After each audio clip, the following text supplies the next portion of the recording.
Americans are widely opposed to allowing transgender female athletes to compete on women's and girls' sports teams, and, according to a new NPR/Ipsos poll, are deeply split along partisan lines on questions of transgender rights.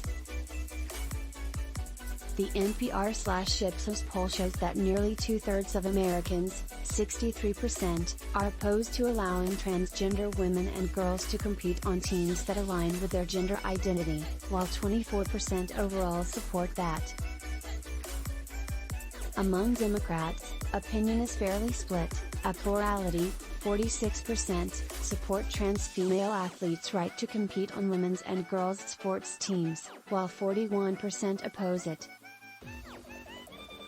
Independent voters oppose trans female athletes' right to compete by 3-1, 21% support, 63% oppose. Among Republicans, support plummets to just 4%, while 88% oppose. According to Ipsos Vice President Mallory Newall, that tiny percentage of Republican support demonstrates how potent messaging on this issue has proved to be. For leaders in the Republican Party, trans women in sports has become a very powerful talking point, Newall says, and what are polling? Biologically, he says, Terry's only a male/female, and to have a male compete in a female sport, it doesn't work. I mean, it's not fair for the woman. Many, including scientists, reject that view of a gender binary. Nearly 20 states have passed laws that prohibit transgender youth from participating in sports consistent with their gender identity. Transgender advocate Chris Mosier, the founder of transathlete.com, calls the results of the NPR/Ipsos poll deeply disappointing, but no surprise. The results, he says, reflect how politicized these issues have become. What is important for people to remember, Mosier says, is that my identity as a trans person is not political. It has become politicized.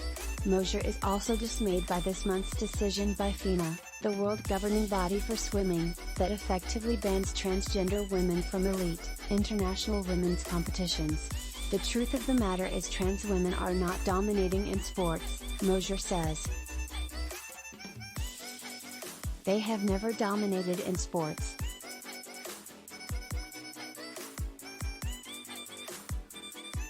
And a lot of this has just been a scare tactic by the right to create a political wedge in an election year.